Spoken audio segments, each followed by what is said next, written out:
अगली खबर अजमेर से है, जहां पर जवाहरलाल नेहरू अस्पताल में अचानक से बड़ा हादसा होते होते टल गया। बावजूद इसके 2 लोग घायल बताए जा रहे हैं। पुरुष मेडिकल रूम 4 में छत का एक प्लास्टर का हिस्सा गिरा और वार्ड में भर्ती 2 मरीजों पर यह प्लास्टर गिर गया। दोनों ही घायलों को इमरजेंसी वार्ड में शिफ्ट कर दिया गया है। तस्वीरें आपकी टीवी स्क्रीन पर हैं। वैसे ही जी राजस्थान बार बार उन अस्पतालों के हालात पर चर्चा करता है जिन अस्पतालों का भवन जर्जर हो रहा है।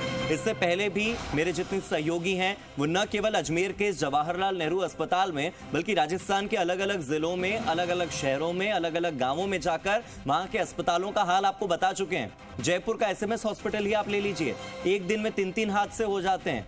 ये देखिए, यहाँ पर पंखा लगा हुआ है, पंखा टेढ़ा हो गया है और पंखे के ऊपर का पूरा प्लास्टर नीचे गिर गया है। किसी के ऊपर पंखा गिर जाता तो क्या होता, किसी के ऊपर ये प्लास्टर गिरा है, उनकी क्या स्थिति हो रही है, आप जरा अंदाजा लगाइए। अस्पताल में मरीज ठीक होने आता है, लेकिन अस्पताल आकर वो और ज्यादा बीमार होकर जाता है। क्यों? क्योंकि अस्पताल में उसके ऊपर छत गिर जाती है। उसका घर इतना असुरक्षित नहीं जितना असुरक्षित किसी भी मरीज के लिए, आम व्यक्ति के लिए, एक आम नागरिक के लिए अस्पताल बन रहे हैं।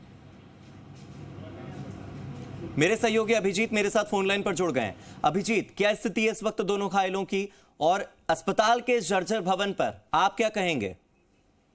देखिए, इस हादसे में 2 ऑलरेडी उपचारित मरीज थे, उनका इमरजेंसी वार्ड में इलाज चल रहा है। एक की हालत थोड़ी गंभीर बनी हुई है, जबकि एक की हालत स्थिर बनी हुई है। यह हादसा उस समय हुआ है हार्दिक, जब कुछ ही घंटों पहले विधानसभा अध्यक्ष वासुदेव देवनानी संभाग के सबसे बड़े अस्पताल में पहुंचते हैं और सुविधाओं में विस्तार के नाम पर वहां पर विधानसभा अध्यक्ष हेल्प डेस्क का वो अग्रसर करते हैं और इस चीज का दावा करते हैं कि अब यहाँ पर अस्पताल में आने वाले मरीजों और उनके तीमारदारों को किसी तरह की परेशानी नहीं होगी। लेकिन उसके चंद घंटों बाद ही मेल मेडिकल 4 में यह हादसा सामने आता है, जब छत का प्लास्टर जो है वो एकाएक भड़बड़ा कर नीचे गिर जाता है और पलंग नंबर 1 और 2 पर जो मरीज भर्ती होते हैं उनके ऊपर ये छत का प्लास्टर है वो गिरता है। और इसकी गंभीरता का अंदाजा इस बात से लगाया जा सकता है कि पलंग तक जो है उस प्लास्टर के मलबे में दबने से पलंग भी जो है वो टूट गए हैं। फिलहाल दोनों घायलों का इलाज जारी है और ये पहली घटना नहीं है जब संभाग के सबसे बड़े अस्पताल में छत का प्लास्टर गिरने से ऐसा हादसा हुआ हो।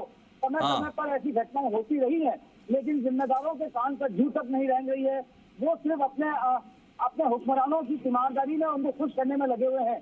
इस हादसे के चंद घंटे पहले ही विधानसभा अध्यक्ष ने हेल्प डेस्क का वहाँ पर शुभारंभ किया, लेकिन ऑलरेडी अस्पताल की जो जर्जर इमारतें हैं, खासतौर से मानसून के इस महीने में जब लगातार अजमेर में भी पिछले 2 दिन से लगातार रुक रुक कर बारिश का सिलसिला जारी है। अस्पताल में पानी भरने की शिकायतें पहले भी आती रही है।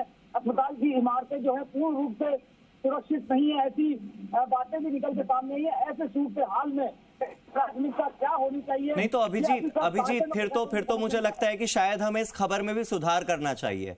हम इस खबर की पहली ही लाइन बता रहे हैं कि अस्पताल में बड़ा हादसा टला। कहां टला?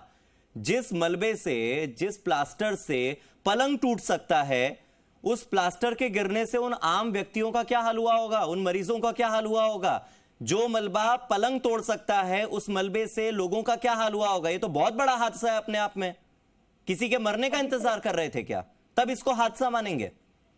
देखिए, इसमें कोई दो राय नहीं है कि लगातार हो रही इस तरह की घटनाओं के बावजूद अभिजीत माफी के साथ आपको रोकना चाहूंगा और आपके पास मैं फिर से लौट कर आऊंगा। बहुत बहुत शुक्रिया।